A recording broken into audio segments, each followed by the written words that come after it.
Saya seorang ketua RT, baru 76 hari ini bertugas. Belum 100 hari ya, baru 76. Beberapa kesempatan ada warga yang mengurus surat menyurat.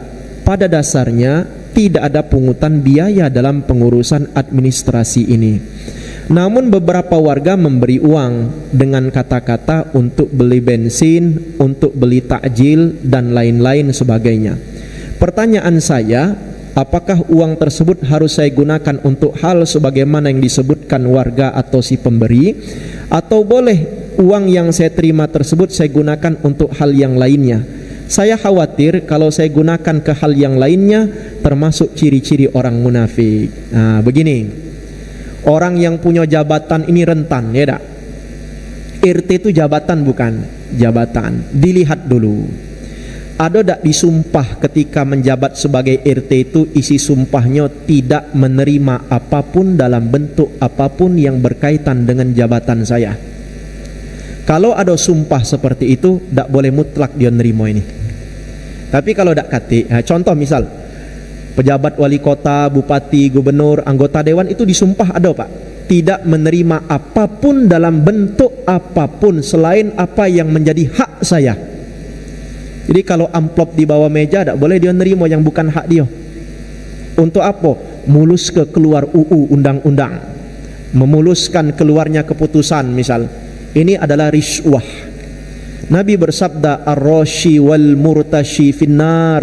Wong yang menyogok dan yang disogok masuk neraka kalau. Nah, berat itu.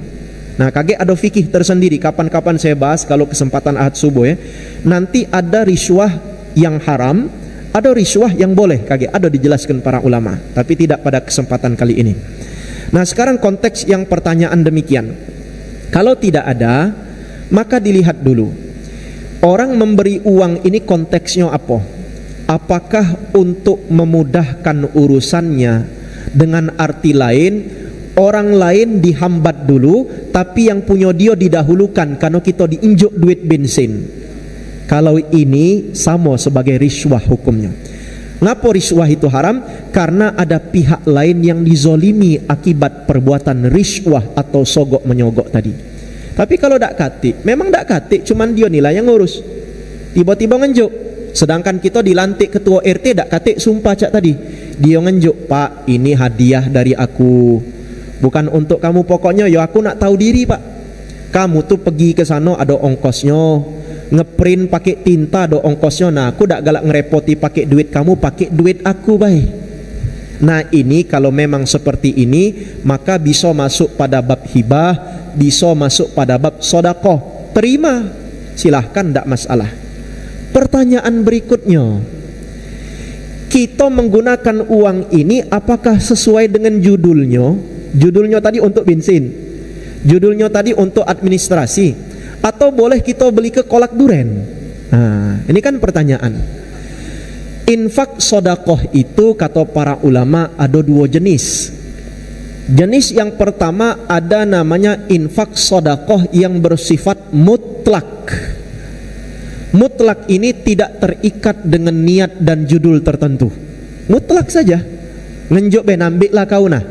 Nah, kita terima, ya untuk kita terserah, mutlak itu namanya. Tapi ada infak sodakoh yang bersifat muqayyad. Apa artinya muqayyad?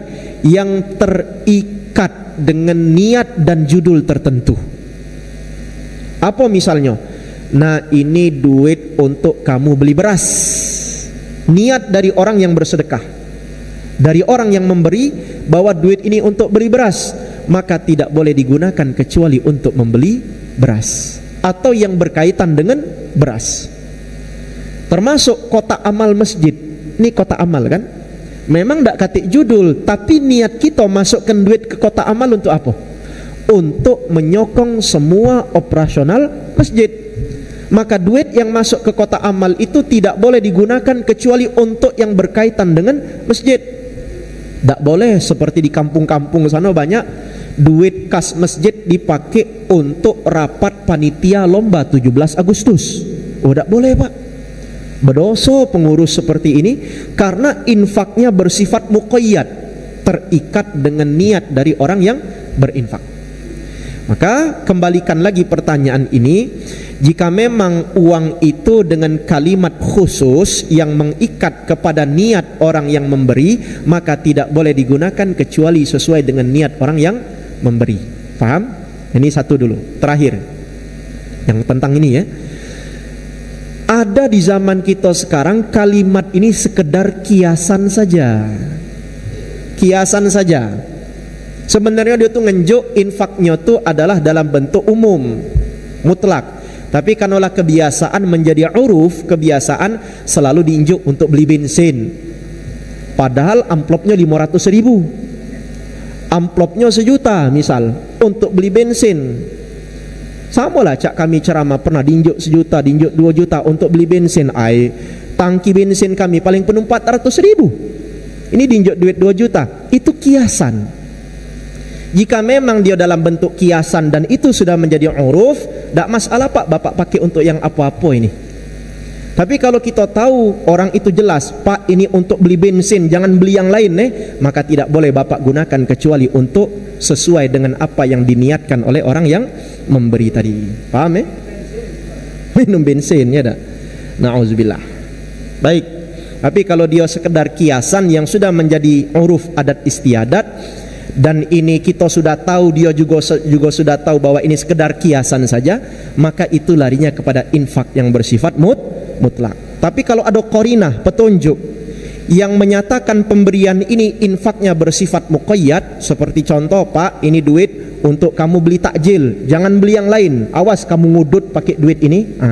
Itu kan jelas, qarinahnya jelas, maka tidak boleh Anda gunakan kecuali untuk membeli takjil. Paham ya? Insya Allah. Termasuk yang janji beliau 5 juta kemarin. Masih ingat aku. Kalau beliau ngenjuk kaget, ini Ustadz 5 juta ini untuk sarana prasarana operasional dakwah Ustadz, untuk beli bensin, untuk yang lain yang berkaitan dengan dakwah. Nah, berarti mutlak. Alhamdulillah.